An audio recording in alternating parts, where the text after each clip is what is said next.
This is Curious Minnesota, a Star Tribune project that sends staff from the state's largest newsroom hunting for the answers to great questions we receive from you, our readers. We're here to answer everything you want to know about the state's people, places, and culture.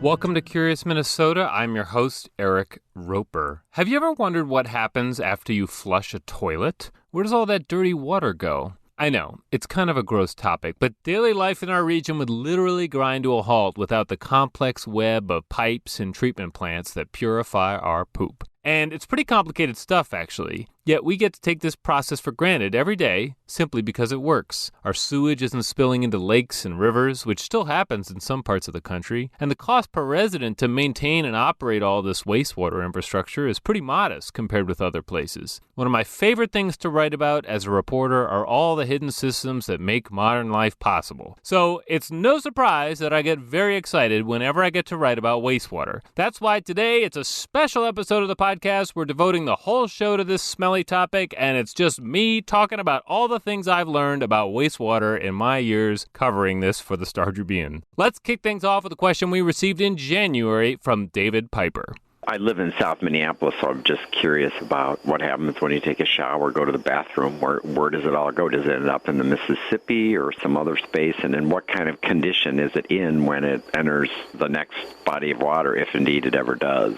Now, I wrote a story answering David's question in April, focusing on what goes on behind the scenes at the behemoth treatment plant at the center of our wastewater system. And we'll get to that in a moment. But let's start back at your house. After you use the toilet, take a shower, or do the dishes, what happens? Well, all that dirty water flows out of your home to pipes owned by whatever city that you live in, often in the middle of the street. But eventually it reaches bigger pipes owned by the Metropolitan Council, the agency that runs our wastewater system. These pipes are known as interceptors, and they're kind of like highways for our poop. One of them is actually buried 200 feet beneath Interstate 94, between Minneapolis and St. Paul. If you live in Forest Lake or somewhere far from the plant in St. Paul, your water might spend an entire day traveling on these pipes. Now let's talk about how big all of this wastewater infrastructure is. The network of pipes is 600 miles long, which means if you put them end to end, it would reach to Kentucky. So on average, they're about 4 feet wide, but if you're getting closer to the treatment plants, they can be up to 14 feet wide, which is a pretty big pipe, but it's collecting all that water that's coming from the different pipes around the region. And inside, it's a pretty rough environment, as you can imagine. When all that dirty water sloshes around in the pipes, it's releasing hydrogen dioxide, which starts to corrode those pipes from the inside. So that's why the Met Council spends a lot of money, about $100 million a year, repairing and rehabbing the system underground. Now, we're not building a lot of new interceptors these days, but back in the 1990s, when the metro area was sprawling outwards, there were these huge debates over where they should go and whether the new pipes were contributing to urban sprawl. I actually keep a map of this interceptor system beside my desk at work, which I know is strange, but the reason is because it's directly tied to the development patterns in the Twin Cities. So why is that? Well, it costs a lot to build these pipes. So to keep the system running efficiently, the Met Council tells cities that send wastewater for treatment to plan for a certain amount of housing development. So when you look at the map of what's serviced by the wastewater system, it can sort of be a proxy for the urbanized part of our metro area. Okay, before we get to the science of how it's treated, let's talk about my favorite bit of wastewater history, which has to do with a particular pipe that crosses the Mississippi River just north of the Lake Street Marshall Avenue Bridge. We can't see it, but it carries most of South Minneapolis' wastewater to be treated in St. Paul, including mine. But how that pipe got there is pretty amazing.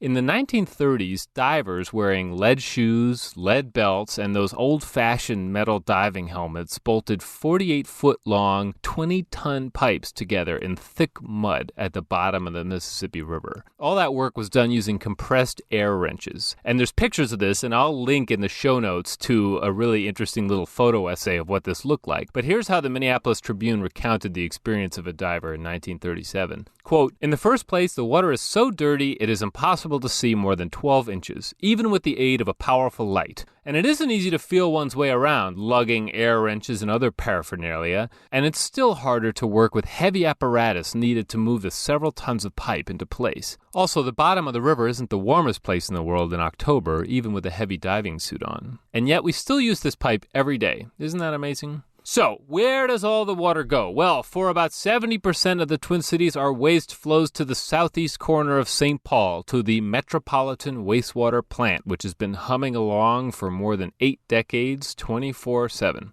It's one of the largest wastewater plants in the country, treating more than 170 million gallons of water a day. The plant is informally called Pig's Eye because of its location next to Pig's Eye Lake. It's a pretty heavily industrial area dominated by rail yards and businesses that are shipping raw materials up and down the river. And half a century ago, this area was also home to a massive dump that was regularly on fire. So you get the idea. It's not a residential area. Once the water gets to the plant, it flows through screens that are spaced about half an inch apart to remove all the things people might flush down the toilet, from condoms and feminine hygiene products to potato chip wrappers and fast food containers. I've seen this pile of stuff in person, and I promise it's just as disgusting as what you're likely picturing in your head right now. That material is all sent to a landfill. Okay, now what happens to the dirty water? Well, first it sits for a while, literally. The first stage of purification at the treatment plant just uses gravity to naturally separate the heavy solid material, like human waste, from the water while it's sitting in holding tanks. In wastewater lingo, what sinks to the bottom is called sludge, and the fats and greases that float to the top are called scum. The sludge is dried out a bit using a centrifuge before it's sent to a giant building with 3 massive incinerators, which reduce it to ash in a giant fire which is 1,300 degrees. That ash is then landfilled down in Rosemount. Those massive incinerators, though, do more than just burn up our poop. They help generate power in the summertime, and they also heat the plant in the wintertime. Okay, so now we've got mildly dirty water. The big stuff is out of it, but it's still dirty, right? So here's where things get really scientific. Scientists and engineers at the Met Council clean up that water with the help of colonies of microorganisms that feast away at the pathogens and nutrients and organic material in the water. This is what happens naturally in rivers and streams, but at the plant, they're putting it into overdrive by pumping oxygen into special tanks and tweaking the environment to ensure that the right type of bugs are in there, like those that consume phosphorus. The microorganisms are constantly regenerating, and those that die off are sent to be incinerated along with the sludge. Pretty fascinating, right? So now this water is cleaner than the river it's entering, and that's where it goes. It goes into the Mississippi River,